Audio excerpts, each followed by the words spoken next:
General feeling. అవును. ఇప్పుడు నార్మల్‌గా ఇప్పటివరకు మీ కెరీర్ పరంగా మీరు ఆలోచిస్తే మీరు సాటిస్ఫైడా లేతే అసంతృప్తిగానే ఉన్నదా? లేదండి. I'm always happy. ఎందుకంటే God has given me this much from wherever I have come. నేను వచ్చిన ప్లేస్ నుంచి నాకు ఈరోజు ఇంతమంది they identify me. That itself is good. And 20 years career is not a joke in the industry. So more than 20 years actual. Dollar dreams 99 అది. So 99 నుంచి almost అనే 1 year అటు ఇటు వేసుకున్నా కానీ 25 years career. సో 25 years careerలో కూడా మీరు నన్ను పిలిచి ఇంటర్వ్యూ చేస్తున్నారంటే I'm feeling blessed. Really. So and humbled also. అంటే you always looked very special to మీ.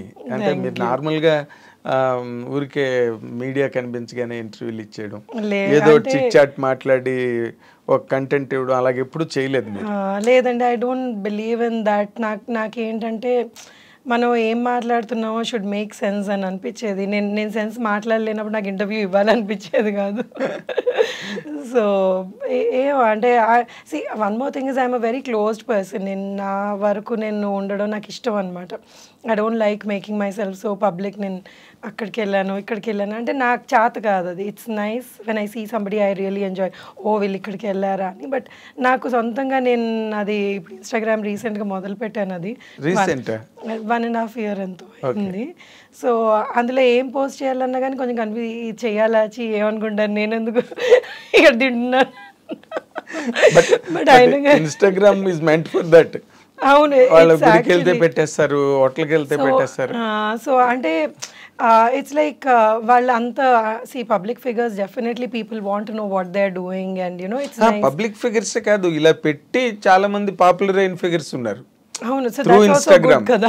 వాళ్ళు పాపులర్ అయ్యారు అంటే it's good. I mean becoming see who doesn't want become popular. Everybody wants to be popular in this వరల్డ్లో.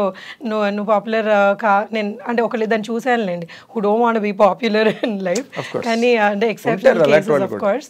కానీ but everybody wants to be popular కదా. So however నార్మల్గా Instagrams, ఈ ట్విట్టర్లు, ఫేస్బుక్లు లేని రోజుల్లో ఎవరికి అవకాశం లేదు. చాలా మందికి సరదాలు ఉండేవి. అవును. కానీ ఇప్పుడు ఆ సరదాలన్నిటికీ ఒక రూపం దొరికింది. అవును. అసలు యాక్చువల్లీ నేను కొన్ని ఇన్స్టాగ్రామ్లో రీల్స్ చూస్తుంటే అబ్బాయి ఎంత టాలెంట్ అనిపిస్తుంది అసలు. అంటే it's there so much talent in the world అనిపిస్తుంది కొన్ని రీల్స్ చూస్తే. అవును. That's beautiful. వాళ్ళు వంటింట్లో నిలబడి కూడా ఒక పాటకి దేనికో డాన్స్ చేసి పెట్టేస్తారు. That's so nice. And you no వాళ్ళు చాలా సలహాలు ఇచ్చేస్తుంటారు, వాళ్ళ పర్సనల్ ఒపీనియన్స్ షేర్ చేసుకుంటుంటారు. అంటే ఒకటి ఓకే మనం అన్ని సలహాలు చూడలేము, కొన్ని ఎక్కువ సలహాలు ఉంటాయి. కానీ but then it gives that person so much confidence అనిపిస్తుంది నాకు. ఇప్పుడు వాళ్ళు ఇన్స్టాగ్రామ్లో వాళ్ళకి లైక్స్ పెట్టామనుకోండి, సమ్హౌ ఈ మధ్య వాళ్ళకి అది కాన్ఫిడెన్స్ ఇస్తోంది. సి మనకంటే ఓకే మనం అంటాము యూనో ఎందుకు అంత validation, Instagram social media validation అవసరం లేదు అన్నది. బట్ కొంతమంది లైఫ్స్లో ఎలా ఉంటుంది అంటే ఇప్పుడు కిచెన్లో పని చేస్తున్నారు, వాళ్ళకి రోజు రొటీన్గా వంట చేసుకొని హస్బెండ్కి వైఫ్కి హస్బెండ్కి పిల్లలకి పెట్టేస్తూ ఉంటారు. సో వాళ్ళకి ఎవ్రీడే వచ్చి అయితే హస్బెండ్ వైఫ్ ఈరోజు చాలా బాగున్నావు లేకపోతే చాలా బాగుండావు అని చెప్పారు కదా. ఇన్స్టాలో ఎవరన్నా పెట్టారనుకోండి లైక్, సో వాళ్ళకి I feel it makes them feel good. So it's nice. Small happiness is good కదా. సో ఇట్స్ అంటే పాజిటివ్ కూడా ఉంది, నెగటివ్ కూడా. అంటే నెగటివ్ ఎక్కువ గెయిన్ అవుతుందండి. ఎలాగంటే that is being misused also Instagram platform. అంటే రకరకాలు ట్యాబూస్ వచ్చేస్తున్నాయి అందులోకి, అండ్ అశ్లీలమైనవి కూడా వచ్చేస్తున్నాయి. ఇన్స్టాగ్రామ్ రీల్స్, ఈ షార్ట్స్ వాటిలో హెల్ప్ ఇట్ అండి వెన్ యునో సెన్సర్ లేని మీడియా అది. సో సెన్సర్ లేని media, so you know you can't help it ఎవరు ఏం పోస్ట్ చేస్తున్నారు అన్నది. సో అది సి దిస్ అగైన్ యునో మనిషిలోనే అవేర్నెస్ ఉండాలి. వాళ్ళ ఇప్పుడు ఇదంతా will go back to you know మనం ఎలా పెరిగాము, మనం ఎంతవరకు మనం అబ్జర్వ్ చేసుకోగలము, లేకపోతే మన పిల్లలకి ఇప్పుడు మా అమ్మాయిని లేకపోతే ఎవరైనా కానీ. So we have to train them in a way that you know you have to observe only this kind of content అన్నది నేర్పించుకోవాలి స్కూల్స్లో కానివ్వండి. అంటే అది ఇప్పుడు వేరే సెపరేట్ కరికులం రావాల్సిన అవసరం వచ్చేసింది. హౌ టు హ్యాండిల్ అని. అవును, హౌ టు హ్యాండిల్. ఈ మధ్య స్కూల్స్లో పిల్లలకి టచ్ నేర్పుతున్నారు. అవును, అవును. అంటే ఎవరైనా టచ్ చేస్తే అది ఏంటన్నది అర్థం చేసుకోవడం అన్నది. అవును, ఇంతకుముందు లేదు అది. ఇంతకుముందు ఇప్పుడు ఎవరన్నా కానీ బ్యాడ్గా బిహేవ్ చేసినా కానీ ఇంటికి వచ్చి చెప్పాలా లేదా అని భయపడేవాళ్ళు. So that fear was there. Parents తోటి అంత ఫ్రెండ్లీగా ఉండలేక చాలా పరిస్థితుల్లో చాలామంది అలాంటి సిచ్యువేషన్స్ ఫేస్ చేసి చాలా ఇబ్బందులు పడ్డారు. సో కానీ ఇప్పుడు పిల్లలు they understand what it is and okay వీళ్ళు నాతో సరిగ్గా మాట్లాడలేదని. అండ్ ఈ జెన్సీ పిల్లలు ఆర్ లైక్ సూపర్ స్మార్ట్ అండి. వాళ్ళకి అసలు విపరీతమైన నాలెడ్జ్ ఉంది. పుట్టడమే అంత నాలెడ్జ్తో పుట్టేస్తారు. సో వాళ్ళకి అంటే ఓన్లీ థింగ్ ఏంటంటే సెన్సిటివిటీ కూడా పెరిగిపోతుంది వాళ్ళలో. సో వాళ్ళు ఏదన్నా కానీ ఆ రెసిలియంట్ నేచర్ తగ్గుతోంది. సో ఏదన్నా చిన్న ప్రాబ్లం వచ్చినా కానీ వెంటనే వాళ్ళు దాన్ని హ్యాండిల్ చేయలేక సో దానికి అప్సెట్ అయిపోయి ఈ వర్డ్స్, ఈ డిప్రెషన్ అన్న వర్డ్, ఇంకా ఏవేవో కొత్త కొత్తవి నేర్చుకుంటూ ఉంటారు. సడన్గా ఐఎమ్ ఇన్ డిప్రెషన్ అంటారు.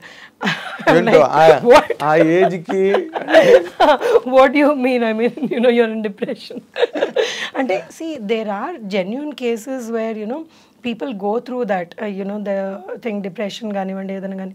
బట్ ఈ ఊరికేనే ఇది ఇన్స్టాలో చూసారు లేకపోతే యూట్యూబ్లో చూసారని నాకు డిప్రెషన్ ఉంది అంటే అది కూడా జరుగుతుంది. అవును.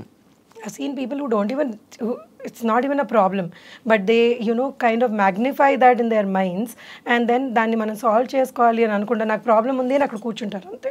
సో దే డోంట్ ఈవెన్ అది నేర్పించాలి. ఐ ఫీల్ జనరేషన్కి ప్రాబ్లమ్స్ అందరికీ వస్తాయి.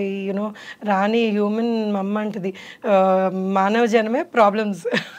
సో దేవుడు ఇచ్చాడు అంటే ఈ ప్రాబ్లమ్స్ అన్ని ఫేస్ చేయండి అని అవి కూడా ఒక బుట్టలో వేసి ఇచ్చాడు. So you will have to find a way out. ఎక్కడికన్నా కానీ మనకి ఈ ప్రాబ్లం వచ్చిందంటే we'll have to find a way out. దాని సొల్యూషన్ వెతుకొని we have to live life. మీకు ఇన్స్టాగ్రామ్లో బాగా ఫాలోవర్స్ పెరిగారా? లేదండి, because I'm not very active కదా. నాకు అంటే మీరు కూరలు వండడాలు గట్ట అవన్నీ పెట్టి చూపించాలి గట్ట అంటే నేను యాక్చువల్లీ కూరలు వండను. సో నేను అది ఫేక్ చేయాలి if I have to do that. So నాకు పెద్దగా వంట అది అంత ఇంట్రెస్ట్ అనిపించదు. మరి ఎట్లా ఇప్పుడు కుక్ ఇంట్లో మొదటి నుంచి. So this somehow my husband realize that I may not be the person who will cook at home అని నాతో పాటు కట్నం లాగా ఒక వంట అబ్బాయిని కూడా తెచ్చాడు. వాళ్ళ అమ్మ ఇబ్బంది పడకూడదు, ఇటు నేను ఇబ్బంది పడకూడదు అని.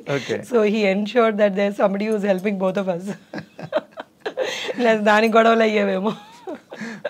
ఆ పాయింట్ లో కూడా మీరు లక్కీ అయితే. లక్కీ. వంటింటి వైపు వెళ్ళవలసిన అవసరం లేదు. లేదండి. Very nice. అండ్ ఇప్పుడు వెళ్ళవలసిన అవసరం ఉన్నా కానీ స్విగ్గీలు అవన్నీ వచ్చేటప్పటికి ఇంకా that made it more easy. వంట మనిషి రాకలేదు లైఫ్. అతను రాకపోయినా కానీ సరే ఒక ఆర్డర్ పెట్టుకుంటే వచ్చేస్తుంది అన్నది. So it's become very convenient these days. చాలా మటుకు things have become very convenient. Living style బాగా కంఫర్టబుల్ అయిపోయింది. ఎగ్జాక్ట్లీ.